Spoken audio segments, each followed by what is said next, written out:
Eu não ligo que tenha apanhado Glor. A única razão de eu não executá-lo agora é porque eu sei quem você é. Diga o que você quer. Eu quero o trono. Deve ser legal. Tem mais de 2 bilhões de pessoas no mundo que se parecem conosco. Mas a vida delas é mais difícil. Wakanda tem um jeito para libertar todas. E que jeito seria esse? Vibranium. Meu pai tinha as garras do Pantera cravadas no peito. Você não é o filho de um rei, é o filho de um homicida. Estou exercendo meu direito de nascença no desafio pelo manto de rei e de Pantera Negra. Eu vivi a minha vida inteira aguardando esse momento. Eu treinei, menti, assassinei. Tudo para chegar aqui. Eu assassinei na América, Afeganistão, Iraque. Eu tirei a vida dos meus irmãos e irmãs bem aqui nesse continente. Toda essa morte só para executar você.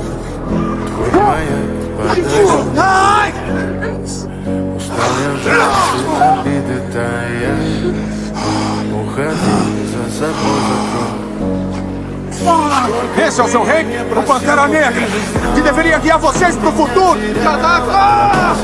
E como pode ver, não morri ainda! Essa droga de desafio já foi. Eu sou o rei agora.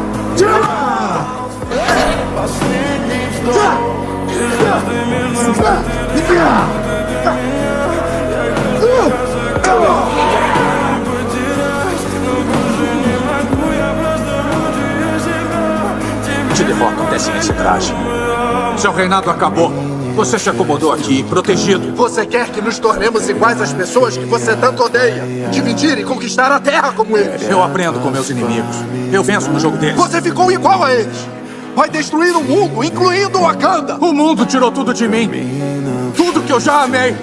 Vou nos deixar kids. Eu vou atrás de qualquer um que já pensou em ser leal a você. Eu vou enterrar a cara dele no chão, bem ao lado do Zuri.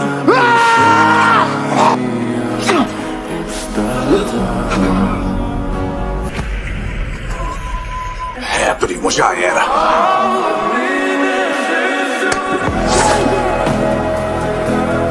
Meu pai dizia que o Wakanda era a coisa mais bonita que ele tinha visto. Ele prometeu que ia mostrar pra mim um dia.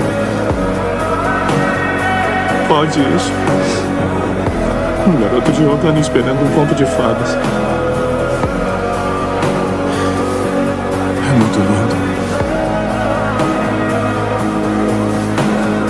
Talvez a gente ainda consiga curá-lo.